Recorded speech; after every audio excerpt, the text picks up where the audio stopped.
Hey everyone! Hi, We're back how's it again. going? It's been an interesting week. Welcome to Come Follow Me again for another week.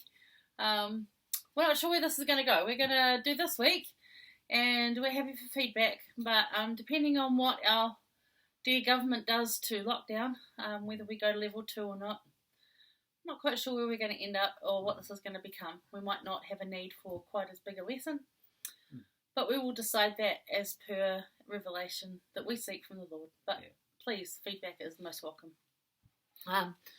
Again, and I keep pushing it, this is what you do first, and we build on this. This first, we build on this. And, if you're reading this during the week and you have questions, and you're like, oh, I don't know who to ask, I might sound really silly or that I don't know, just ask me. I don't mind, because I don't know a lot of the stuff either, so just ask. Because if I don't know, I go find out, and I have resources and smart people that I can ask. So just ask me. It's okay. So we're in Mosiah 18 through 24. Now, if you remember last week, we left off with Alma fleeing from the court of King Noah after Abinadi had been killed. And Alma had believed what Abinadi said, so he legs it because he doesn't want to be killed either, because he'd pleaded for Abinadi's release, and the king had said no, so it makes him the target, obviously. So he takes off, and he flees from King Noah and King Noah's army, and they can't find him, because he hides really well. So, you want a hide-and-seek partner, go look for Alma. Because he hid well, right? He did really well. Him and Moroni, good at hiding. In a thicket. Yeah, in a thicket. But what he did was he went and started preaching to the people, sort of one by one privately, kind of like sneaking into their homes. And he must have known the people and knew which ones would be more receptive. But he went and sort of talked to them. And they ended up gathering quite often and having meetings. Because it would be like our sacrament meetings or our Sunday school type meetings that he was preaching to them to. And then we can read from verse 8 through the rest of the chapter, and he starts off talking about baptism and what baptism is and are they desirous to be baptized. He covers in verse 9 baptismal covenants. So if you've got a marker and you want to mark verse 9, that's the baptismal covenant that you make. Often we forget. I know I teach the youth or the YSA, and I say, look at your baptismal covenant, and they're all like, what now? Huh? Because they've forgot it. But as soon as you say it, they're like, oh yeah, that one. Yeah, got it. Right. Guilty. Yeah. Guilty. Yeah, and it's just because it's probably not stressed enough. So, mark it there. That is verse 9. And it's willing to mourn with those that mourn, comfort those that stand in need of comfort, and to stand as witnesses of God at all times and all things, all places that you may be in until your death, of course. So it's not a time limit on it, it's your whole life. It's what you promised to do. But the blessings you get back is that He is going to pour out His Spirit more abundantly upon you. Now, who doesn't want that? That's awesome. But we're going to start off reading in verse 11 because this is how excited they were about this getting baptized. Dave. And now when the people had heard these words, they clapped their hands for joy and exclaimed, this is the desire of our hearts. They clapped. They were so happy they clapped. They cheered. They're like, woohoo, woo-woo. We get baptized. And because they understood what that meant, because Alma had explained that to them. So, a question we thought we could come here with you on this one. So is what part of the gospel makes you want to clap your hands in joy? What part of the gospel really does that for you, that makes you want to go, yay, and have a cheer and a shout and a clap? And I don't know, because as New Zealanders, I don't know about the rest of you in the world out there, but as New Zealanders, we kind of don't really do that anyway, do we? No. We feel joy. We feel joy. We sort of a bit more reserved. If we clap, we're like, oh, cheer, awesome. And that's it. That's all you're going to get. And that's great joy. So, I don't know about clapping my hands in joy. We clap when we say thank you at a concert or something, but even then it's still kind of small, really, just culturally. So just think about the part of the gospel that actually makes you want to have that kind of joy.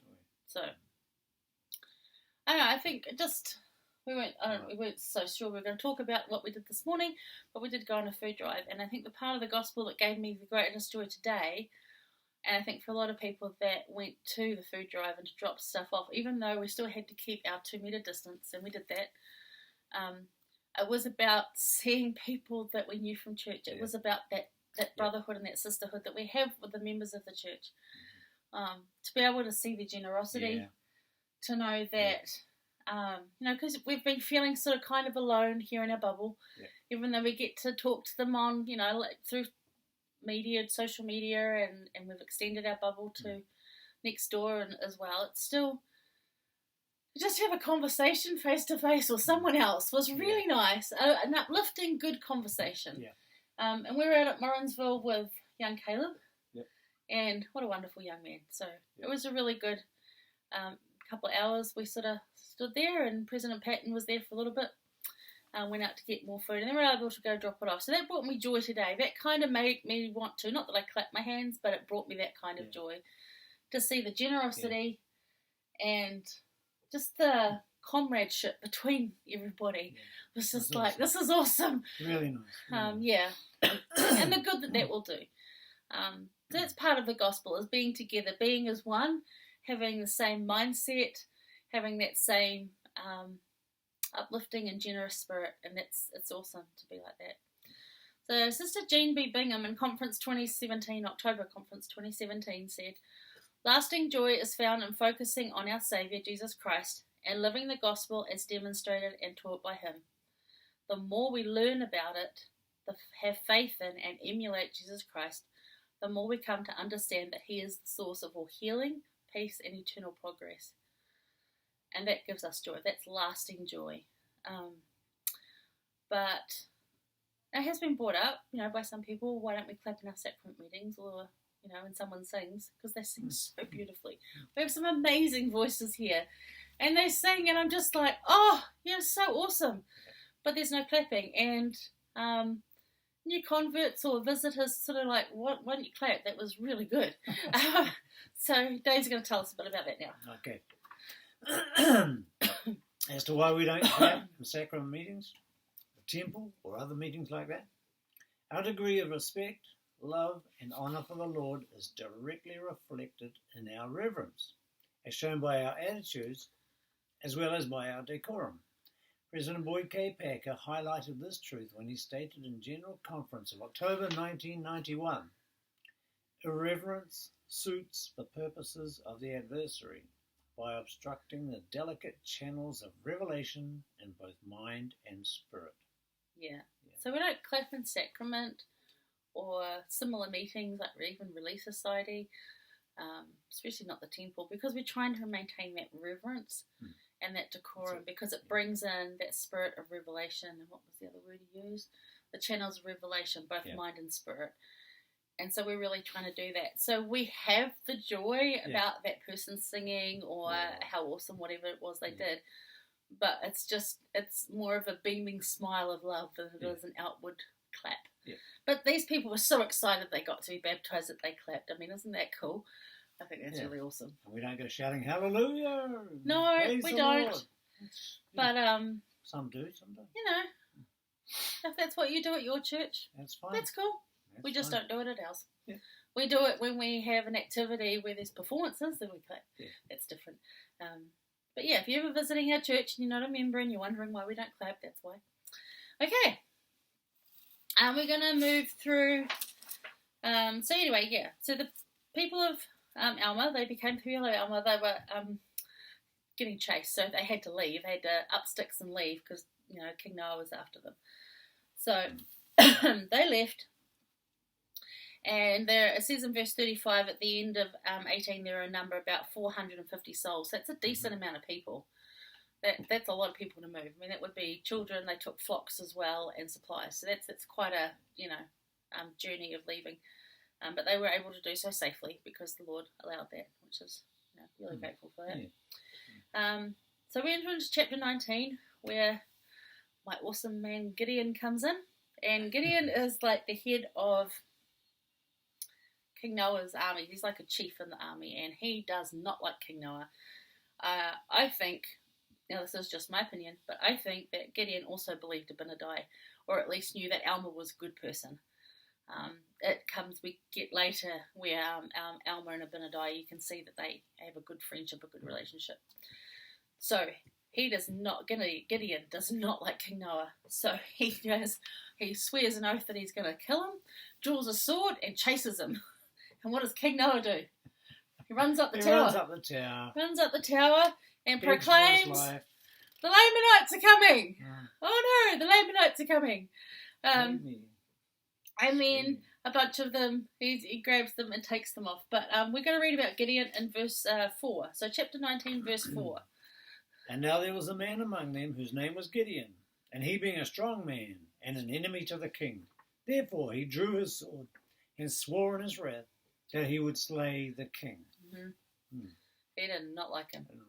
I don't think I would have liked Noah either, so no. Yay, Gideon. So because this is one of my Book of Mormon heroes, and, you know, in the reading we're going to do in the next few, probably months or so, we're going to learn more about Gideon. But he's one of my favourite Book of Mormon heroes, and I have a couple, but there's things that I learned from him and the way he is that helped me to be better. So I've listed that, you know, the ones I could think of just straight away that I just like, gotta love him. So, there's so many of them. I've probably left off the list, some I've already said, because I like Enos and Ether, and there's just brother of Jared, what a man. But anyway, I've got Alma the Second, I like Ammon, Gideon, Moroni, Abish, and just so many more. There's so many of them. Not just the ones that are named, like, so obviously, right? Because, you know, people often say, Nephi is my hero. Well, that's great. Yeah. But, you know, there are other people we can learn from as well. So, you know, have a think about some of them. So I find things from their stories that help me be better, strengthen me on my path to improve and become. Now, I already posted, so go back and have a look in our post on our Facebook page. I linked to an article from the Ensign about some Book of Mormon heroes that maybe aren't so obvious. Sam and Joseph, two of them, the Nephi's brothers, and what they did. Now, Gideon's listed in there, and I like that because I was like, yay, because you don't often hear about him. I mean, maybe some of you are sort of thinking about him for the first time. I don't think you'd really noticed him before either. No. I've always liked the guy. But anyway, so that was mine. Dave, what was yours? Mine was King Benjamin, mostly for his honesty and his integrity and his work ethic and what he did. Every time I read King Benjamin talking about going up to the temple doors and telling everybody that, I love it. I just love that talk. And also the Stripling Warriors as a whole, as a group, because when I think about it, I mean, they were like an age roughly around 14 years old. They were brave, they were courageous, and if you asked a 14-year-old today to grab a sword because somebody's going to kill you, I don't know. Yeah. How does that work? I mean, it's just... I mean, the Stripling Warriors are portrayed mostly in the painting that we're all familiar with, and they look like, you know, really strapping, you know, strong young men that look more like sort of 19, 20-year-olds. Yeah. But stripling means like youth, and we mean youth, like young, like 12 to 15. It's young. When you think of the boys that passed the sacrament, and, you know, I don't think some of them could even pick up a sword. It would be too heavy. So, you know, as much as I love those boys, I'm just thinking these Stripling Warriors were just another kind of faith. It's, you know, amazing. So those are some good, like, heroes to have. The quote from this is from H. David Burton in April 1993 General Conference. He said, "Satan creates false heroes, which, if emulated, will lead us to the depths of sin. On the other hand, carefully selected heroes can give us a pattern for our lives and serve as our role models. They give us courage to walk the road of life righteously." So it's really important to choose good role models, good heroes. Book of Mormon heroes are amazing and you can learn a lot from them, but there's also some other like worldly ones that you can have. I could say Mother Teresa's a good one, but she's, you know, for your younger people, I don't know. But for the youth and the young kids you've got, I would suggest trying to have them really focus on our prophet, President Nelson, and to, you know, get a photo up. I think I said this last week. To get a photo up of President Nelson with just "The Prophet loves you," or just the words "I love you," and have that in their head so they can see that and they recognise who that is, and that the prophet loves them. For your littler kids, for your little older kids, probably 8+, maybe, get them to pick someone that they really like, someone whose talks they really, identify with, even if it is a Book of Mormon person. But to put that up and to really focus on that instead of all the worldly ones that so often are just thrown in our face, and actually probably not that good for us. Some of them are okay, but most of them, So keep that in mind. Trying to think. See, I as a youth, I liked Madonna. That's definitely not the case anymore. And Dave cringes every time I say, "Oh, I used to love Kylie Minogue," and he's like, "Oh, yeah." But the way that they dressed and the way that they behaved is probably not appropriate. But I sort of knew that at the time anyway. Not that I really emulated the way they dressed, because it's not nice, but so have a talk with your kids around these things. Have a talk as a family around who they're trying to emulate, who they're copying, what they're looking at, and who their heroes can be. And choose some Book of Mormon heroes or church heroes that are really positive, so that they can focus on that. And it's a good idea, isn't it? Totally. Yeah. Okay. Which leads us, because so they run away. King Noah runs away, takes a bunch of people with him. They leave their wives and children behind because the Lamanites are coming. And anyway, they leave the people there, and the person who takes over being king is Limhi. And that sounds familiar because we've already talked about him. To remember, we're back in time. So Limhi takes over. Now, Limhi's a good guy, but how he's left with the women and children and the ones that couldn't run away, or chose not to run away, which some of them did. But the Lamanites are still coming at them, and they pleaded with the Lamanites, "Please don't harm us." And it comes that the Lamanites say, "Sure, but you're going to give us half of everything you have all the time. We're going to tax you on 50%, which is pretty heavy tax." Yeah. I mean, our tax in New Zealand's 20 something? Yeah, around 25. And we think that's harsh. So 50 is a lot. But more importantly, if you can remember that Abinadi said Noah would die the same way that he caused to come on Abinadi. Mm-hmm. Now, while they've run away, the people get so annoyed with Noah. What do? They burn him at the stake. Oh, look at that! Yep. Prophecy came true. But Gideon's really awesome, and helps King Limhi come to an agreement with the king of the Lamanites, so they're all safe. So they've been in the space for 2 years. They're all good. So in chapter 20, where are we going to next? We're going to 20. The Lamanite daughters of the people by where King Limhi and his people are had a place they liked to go swimming at, and they'd go singing and hang out, like girls do. These teenage girls just get away from their families, go and hang out. And the priest that had run away, had been living in the jungle area for like 2 years, decided to capture them and take them away. And then the Lamanites thought, we're going to go and bang on King Limhi's door and say, "Oi, no. So they come at them, and they're fighting with them. And Limhi's like, "But you weren't going to fight with us," but they're fighting. So how do they fight? And we read this in verse 11 of chapter 20. So chapter 20, verse 11. "And it came to pass that the people of Limhi began to drive the Lamanites before them. Yet they were not half so numerous as the Lamanites, but they fought for their lives, and for their wives, and for their children. Therefore they exerted themselves, and like dragons did they fight." They fought like dragons. Pretty fierce. I mean, I've only seen, because I don't think dragons are real, maybe, but maybe, I don't know. Who's to say? Though, the only dragons I've seen have been like on science fiction movies or fantasy movies, and I don't think I'd want to, we're not talking How to Train Your Dragon kind of cartoony movies. We're talking like serious, scary ones. So fighting like dragons is like really hardcore. But what were they fighting for? Their freedom, their wives, their children. Yeah. And their life. Does that sound familiar? Does that sound like the title of Liberty that Captain Moreno put out? That's to come. But the same thing.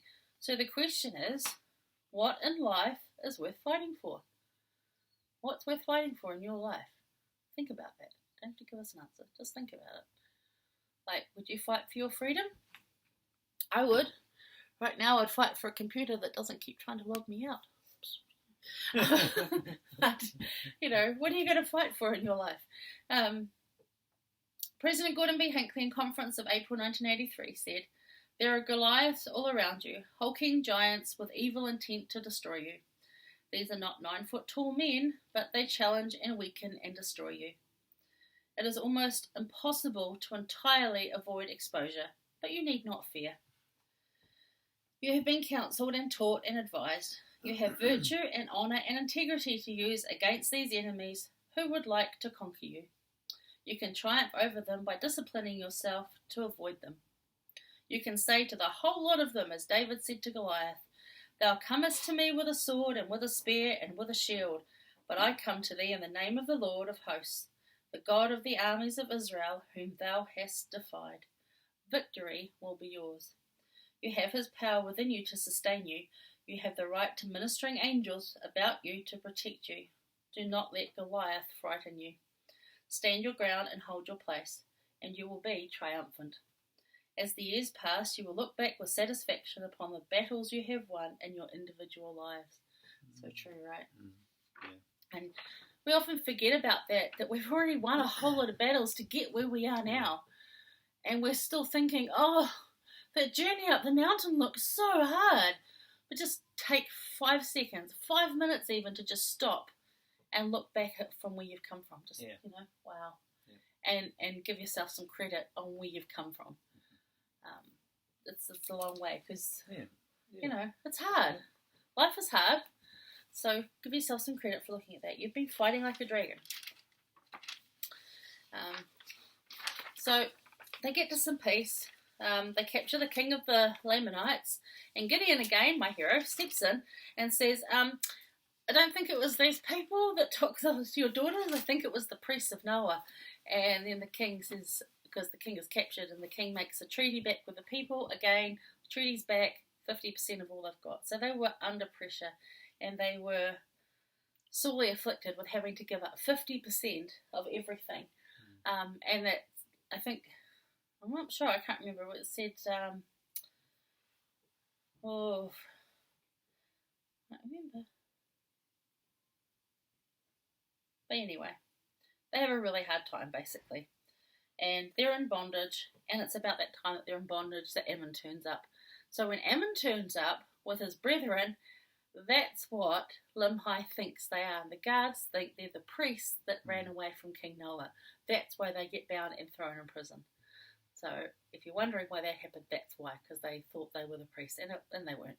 And as soon as they found that out, as we said a couple of weeks ago, yay, let them go, have a feast, yay, happy.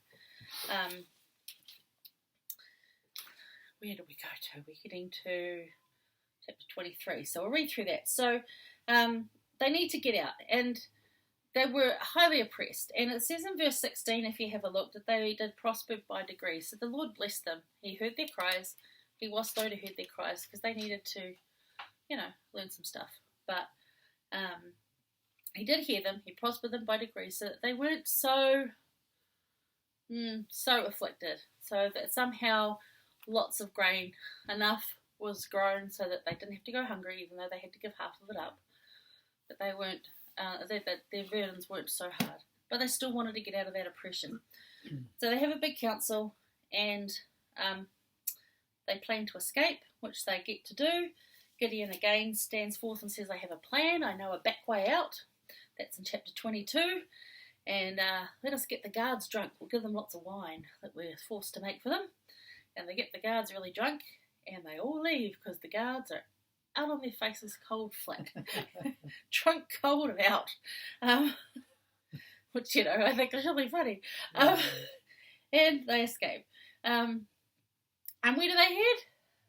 Zarahemla. They go back to Zarahemla. Yeah. Yay!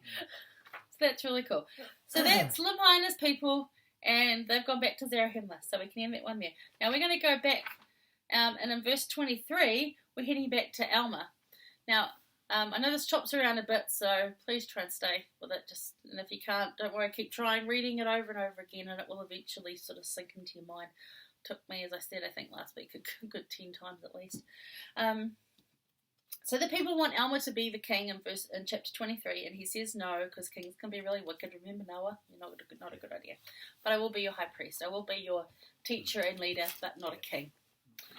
And we're going to go to verse 28, because they built a city where they had run off to, and they called it Helam. But guess what? More Lamanites came. And who were these Lamanites? They were the priests again that ran away from King Noah. And the chief priest was Amulon. And they decided that they were going to oppress this people as well. And they made another deal with them that they'd heavily tax them, take a good portion of their things if they could stay there. But we're going to read in verse 28. Okay, 28. Therefore they hushed their fears and began to cry unto the Lord, that he would soften the hearts of the Lamanites, that they would spare them and their wives and their children. So they were crying unto the Lord yet again, please deliver us. So the question is, when is a time when faith has hushed your fears? And we were discussing this just before we started recording. And right now it's every day, because the future's so uncertain right now with what's going to happen, how it's going to happen, when it's going to happen. And it probably always was. It's just that we were so used to that routine that we had going. Especially me, I love routine. And now it's no longer there. It's all different and changed, and will be for the rest of our lives. It will be different again. So right now I have fears. They're not huge, like these people's were, but they are stressful. And you've experienced that too. They're different. It's stressful. Times are different. So I've been praying for that every day, and faith has hushed my fears, and I've been able to go about and do what was necessary. So it's not like I'm being oppressed by the Lamanites, but I am being oppressed in many ways. And maybe the COVID-19 is our Lamanite. I don't know. Don't know. It's our oppressor anyway. However you want to call it, it's still our oppressor. It is changing the whole world. It has brought about many deaths, and anyway. So, yes, when is a time when faith has hushed your fears? Think about that. So I got lots of quotes about being strong, waiting on the Lord, and having faith in the midst of affliction. But you might want to link Mosiah 23 verse 28 to Psalm 27:14. Psalm 27:14. It reads, "Wait on the Lord, be of good courage, and he shall strengthen thine heart. Wait, I say, on the Lord." And that's really hard to do. I've said that a number of times. Waiting on the Lord is probably, on his timing, one of the hardest things we ever have to learn. We have no idea when it's going to happen, No. if it does happen. And we want it to happen like yesterday, or first thing tomorrow morning, or whatever. Well, like right now. Not right now, just right now. I often feel like when I'm praying, I'm like, this would be really good if it happened like yesterday, because I'd like to be in the middle of it right now. But no, we have to wait. Wait on the Lord. He says, wait on the Lord. But in that process, you strengthen your heart. Your heart gets strengthened. He shall strengthen thine heart. With the patience that you have, you'll learn better patience, and the blessings do come, as we've said many times. President David O. McKay said, "The greatest need in the world today is faith in God and courage to do his will." So that's the greatest need, and it still stays. I mean, this was years ago that David O. McKay said this. We know because he's passed away many years now. The greatest need in the world today is faith in God and courage to do his will, because we need to actually act for anything to be worth it. True to the Faith is this little book, but it's part of the Gospel Library. But that little book there, that says of faith, faith is much more than passive belief. You express your faith through action by the way you live. I thought that was a really good way to put it. Yeah. And B.P. Harrison, she's a renowned author, she said, "You show that faith exists by the works that you do." And that's so true. It's what you do that shows your faith. Yeah, that's how you carry yourself, whatever you do. Yeah. Okay. So that's that. Now Amulon continues to persecute Alma and his people, so much so that he starts picking on Alma like a bully. So they need to get out. And they even stopped them from praying out loud. Said, you can't pray out loud. So Alma said, look, just pray in your hearts. And in 13, the voice of the Lord came unto them and told them to be of comfort, that he knows of the covenant which they've made at baptism, because remember this group of people had been baptized, and that he will deliver you out of bondage, will deliver them out of bondage, and he will ease their burdens. In 14, even so much that you cannot feel them upon your backs, even while you're in bondage, this will I do, that you stand as witnesses of me hereafter. And he said there, I, the Lord God, do visit my people in their afflictions, and he sure does. Again, not that I've been in bondage to the Lamanites, but I have been afflicted. And, you can wait and wait and wait, but sometimes the waiting of that will be my entire life. I'll be waiting for that burden to be lifted. But in the meantime, the ease of my burdens that are put on my shoulders are so light, I can't feel them when I'm doing what the Lord would have me do. So it's possible. Yeah, whatever it might be that I need to do, that the Lord wants me to do, he lightens that load at that time so that I'm able to be the person he needs me to be and go and do that. Which is verse 15 says, the Lord did strengthen them that they could bear up their burdens with ease, and did submit cheerfully with a patience to all the will of the Lord. That's all the will of the Lord, the good and the bad, like what you deem as bad. The patience that you have to do, the trials you have to go through, that is still the will of the Lord because it helps you grow. So that's submitting to all of it. But he does deliver them. And we're in 16, aren't we? 16, please. So verse 16. And it came to pass that so great was their faith and their patience that the voice of the Lord came unto them again, saying, Be of good comfort, for on the morrow I will deliver you out of bondage. Oh, it must have been such good news to them, really. Totally, yeah. They all tomorrow's the day. Tomorrow's the day. day. Got that? Tomorrow's the day.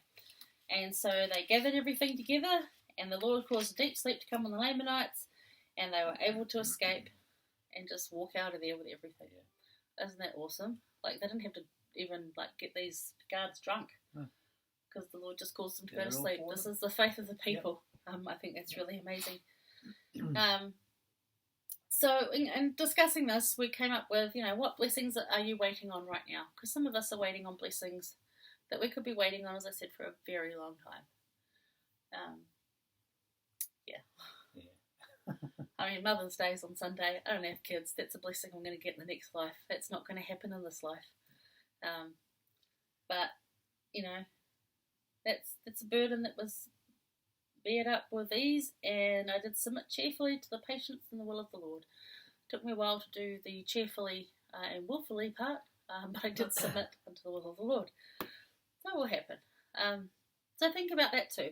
What blessings are you waiting on right now? And, they might come tomorrow, they might come today, and they might come next week. Whatever situation you're in. Think about that. There's a couple of scriptures I've got, and then Daddy's going to give you a quote to finish up before we give you the challenge to finish for this week. I've also got a little show and tell again. This I picked up in Utah. I brought a couple back for people here, different things on them. But I love this. It says, always have faith, always believe, because it's a B. Always have faith, always believe. Don't give up. It's the patience and the waiting. See, it's cute. Patience in the waiting, to not give up, that the blessings will come for you. So the couple of scriptures we've got, there's John 14:27. This is, peace I leave with you, my peace I give unto you. Not as the world giveth, give I unto you. Let not your heart be troubled, neither let it be afraid. Now we've got to remember that kind of peace, as we were talking like last week, that kind of peace is the Lord's peace. Not what you think my peace might be. It's not everything being perfect. It's not no waves in the ocean. It's no trouble. It's peace. It's an internal feeling of calm, knowing that whatever's happening, it's going to be okay, that the Lord's got your back. You're all good. The other one is in Psalms 9, verses 9 and then verse 18. So the Lord will also be a refuge for the oppressed, a refuge in times of trouble. And then 18, for the needy shall not always be forgotten. The expectation of the poor shall not perish forever. So sometimes we often do feel, that we're forgotten, that our prayers are for naught, and that we're not heard, and that we've been abandoned, and we're feeling poor, whether it's poor of like worldly goods or poor of spiritual goods. We feel poor and that we've been forgotten, and we haven't been. No. It's just waiting. So Dave's going to give one of my top ever quotes from Elder Holland, who I love. He's also one of my modern day heroes. And then I'm going to give you the challenge for the week. Okay, quote. Elder Jeffrey R. Holland, in conference of October 1999, said, "Some blessings come soon, some come late, and some don't come until heaven. But for those who embrace the gospel of Jesus Christ, they come.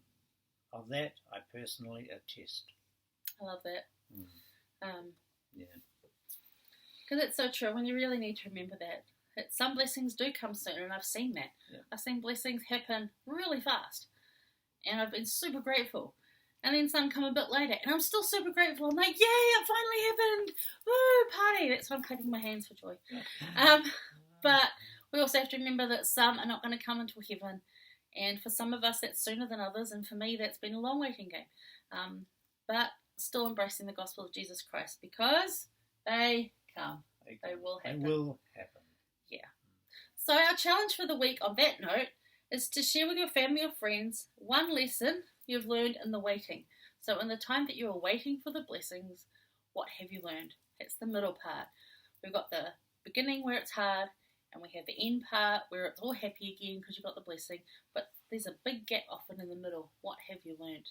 Because that's the valuable information, and people want that, don't they? That's the bit that helps people. Emily Freeman is always talking about that middle part, because we hear the tragedy and we hear the happy ending or the okay ending or whatever, but we miss all this middle part where the learning was done, where the trials happened, where the frustration was, where we failed and had to try again, all those things. So think of a lesson you've learned in that time, in the waiting, and share that with your family or friends, or both, however you want to share that. That's the challenge for the week. We're grateful that you've been with us. Yeah. And totally go read that Insight article about some of the scripture heroes. You might find a couple that you forgot about, that you might actually want to learn more about. And join us next week for Mosiah 25 to 28. Yeah. Because that's the time when they talk about, we get more back into Mosiah and everybody's back together. He's got everyone. He's got Alma and his people. He's got the King Limhi and all his people. And they're all back together, and they're all like having a big family reunion, and they go forward from there. So it's really good. It's only 3 chapters, but there's some awesome stuff in there. So join us for that. Yep. Again, if, we don't know where this is going to go, what format it's going to go in, but you'll see. And if you've got any ideas or any feedback, please do so. Yeah. Awesome. All right. Love you guys. Stay safe. See you. Bye. Bye.